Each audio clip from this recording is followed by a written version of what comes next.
In today's video, I'm going to teach you the quickest way to find your Azure Tenant ID, also known as the Directory ID, using the Azure Portal. This process is straightforward and can be completed in just a few steps, making it easy for anyone managing Azure services or needing this crucial piece of information. To begin, sign into the Azure Portal using your preferred web browser. Once you're logged in, you'll find yourself on the main dashboard of the Azure platform. This area is your main hub for all things Azure, and from here you can access a wealth of tools and features. Now, in the left sidebar, you have a couple of options to proceed. You can either use the search functionality or navigate through the menu to find Microsoft Entra ID. You might also encounter it under its former names, Azure Active Directory or Azure AD, but just recently, it's been rebranded to Microsoft Entra. Regardless of its name, this is the section we need to dive into next.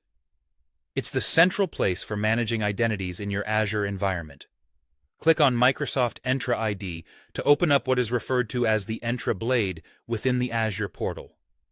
Here, you'll see a menu on the left-hand side that provides a variety of options for managing and configuring your directory settings.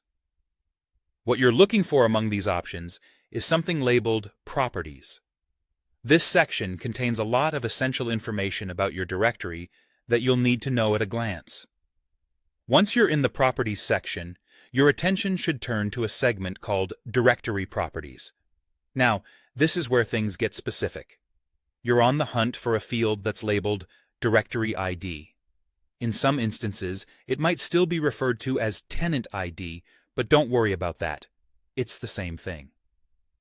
The unique identifier you see there is your Azure Tenant ID, often formatted as a GUID or Globally Unique Identifier. Once you have located the directory ID, it's a good idea to copy it to your clipboard for easy use later on. To do this, simply click on the small copy icon located right next to the tenant ID. This handy tool ensures you avoid the hassle of highlighting and copying manually, reducing any risk of errors that might occur if you were to type it out yourself. And there you have it.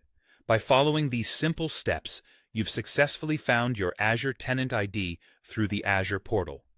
With this knowledge, you can manage your Azure subscriptions and services more efficiently, ensuring smooth operations in your cloud environment.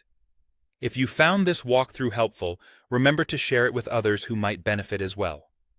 Thank you for watching, and happy managing on Azure.